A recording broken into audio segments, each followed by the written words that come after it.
Hi, I'm Dr. Billy Retzlaff, and welcome back to ABA-ish. Today, we're going to be talking about the power of using choice as a caregiver.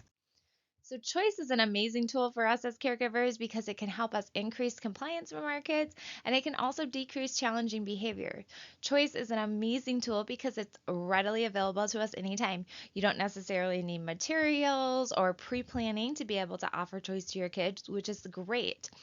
Another awesome thing about choice is that you can use it proactively. So if you have situations in which you know your child sometimes struggles, you can offer choice in how or when or what they're doing in those situations proactively to avoid the problem behavior ever happening. But you can also use choice as a de escalation option when you're kind of starting to see your kid ramp up. So, when you're starting to see those signs of escalation or frustration or non compliance, you can offer choice in as a way to kind of get a yes from your kid to get them pulled back down to regulation. So, choice is really awesome from that. Why choice works so well is, there's actually a few different reasons, but really one of the main ones is that kids are exploring their world. They're looking for autonomy and independence to assert themselves and figure out who they are and what they can control. And so choice is a really appropriate way to let them do that. I always say your kid's going to control things whether you want them to or not. So why don't we help guide and direct them into controlling things that make sense and are appropriate for their age and abilities? So now that you guys are all on board with me, you agree choice is an awesome thing. I'm going to talk specifically about how we offer choice because I think that's so critical. I don't think my husband will mind me sharing that I always kind of made fun of him when he first started offering choice to our daughter because he would offer it in a way that wasn't very enticing to her. And he's figured it out now. He's really great at offering choice to her now, but there is a little bit of an art to how you offer choice to make it really effective. And so that's what I'm going to be talking about is what things can you do when you're offering your kids choice to make it this great strategy? Because if it doesn't work for your kid, it might be that part of it is that you're not offering it in a way that makes sense. So the first thing is to make sure that you're being creative in your offer. What I mean by this is, when we're offering choice, we want it to be something that is enticing to the kids. So think about offering choices about how they do something, what order they do it in, when they do it, where they do it. So this might look like, when my daughter needs to go brush her teeth, I might say, hey, we gotta go to the bathroom and brush our teeth. Do you want to spin in circles on our way there or quack like a duck as we go? Offering some sort of silly options for how we get from point A to point B, which is the bathroom to brush our teeth. Sometimes it's something where we can offer choice in the order in which things are done. We have these three things we need to do. What one do you want to do first? Can be a great choice to offer. Other great choices can be in how something's completed, right? So as adults, I think a lot of times we kind of have it in our head how we're going to get to that end result. The room needs to get cleaned, and we know as an adult how we would do that. We would start in this corner and we would put these things away, and then we would move over here. But really, the outcome is what we care about. We care that the room gets clean. So we could offer our kids some choice in how they go about cleaning those things. So being really creative in your offer is important because you need to make sure that they're things that are enticing and that your kid is actually motivated for and wants to consider doing. Now, that goes into my next one, which is be really careful about clearly loaded options. Kids are smart and they can tell when you're kind of BSing them. And I think this is something that happens a lot with choice. A parent might say something like, well, we can either do this or not. And it's clear that there's one good option and one bad option. Kids get that, and that doesn't truly feel like a choice to them then, right? There's not actually a choice. It's really obvious what any person would pick in that situation. So I really encourage you to avoid really loaded options.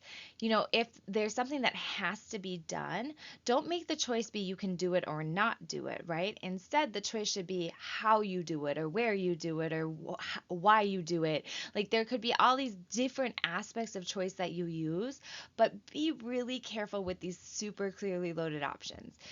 So sometimes I've heard parents say, like, well, you could either give grandma a hug and make her feel really good and happy, or you could not. That's a really loaded option. It also has a lot of emotional baggage attached to it. So instead, we might say something like, you could give grandma a hug, you could give her a high five, you could sing her a song, and offer a couple of different ways to interact with grandma. Be smart about what you offer. So, again, if it's something that has to be done, don't have that choice be involved in if that's actually being accomplished, right? So, make sure that whatever choices you offer are ones that you're willing to follow through with.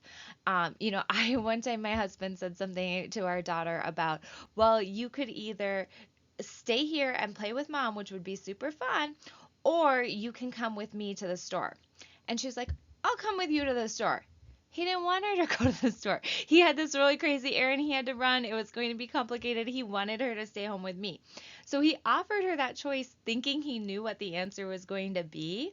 And then she was like, oh, yeah, I'll do the other thing. You got to be smart. You have to make sure that both offers are things that you're more than willing to accommodate and do. When you're offering choices, avoid giving too many or an overwhelming description. So, just like anybody, I don't know how you guys feel. Sometimes when I go to the store and I see like 20 examples of peanut butter, it can be really overwhelming. And sometimes it's nice to go to those stores that only have two or three options because it's a little bit easier to make your selection when you have a more narrow range of choices. So when you're offering choices to your kids, I usually stick with two or three choices depending on the situation. I don't go beyond that because that gets to be really overwhelming. And at that point, you're kind of more in a discussion. So avoid too many choices, stick with two or three, and also avoid really long descriptions. So sometimes when we're offering choices, it can get into a really complex option that we're offering. And why that's challenging is because all of a sudden, by the time I'm through saying the choices, I don't even remember what they were or all the details of them. So try to be really clear and concise in how you offer those descriptions so that the child can really make a decision without being overwhelmed. You also want to make sure that you're clear about your level of negotiation. So, earlier I gave the example of how are we getting to the bathroom? Are we going to spin in circles or crack like a duck? In those cases, if my daughter were to say, no, I want to walk like a bear, I'd be like, absolutely, let's walk like a bear. I can negotiate with her on that. That's not a big deal. It's totally fine. Anything is really in the realm of possibilities as long as it's safe and getting us from point A to the bathroom to brush our teeth. But there are times that you might have to be really clear with your kid that you cannot negotiate, right? So in a certain situation, it might be like you either have this one, and those are our only two choices.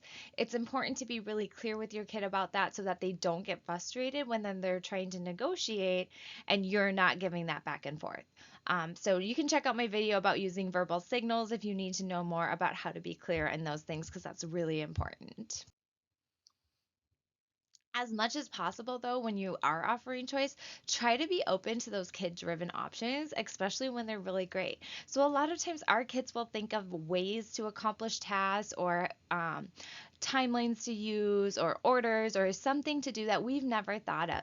And as long as it meets the need, it accomplishes the end goal, it gets you where you need to go or doing what you need to do, go for it. Be open to that and really compliment them for figuring out a unique and fun way to get their things accomplished. Hopefully, this was a helpful little primer for you guys to think about how you're offering choice to your kids. As always, if you have questions or topics that you want me to cover, please submit them. I love listener questions. They help guide where I'm going with this channel and the information I'm providing. And if you like it and you want to see it keep going, subscribing and sharing is the best way to support me. Thanks, everybody.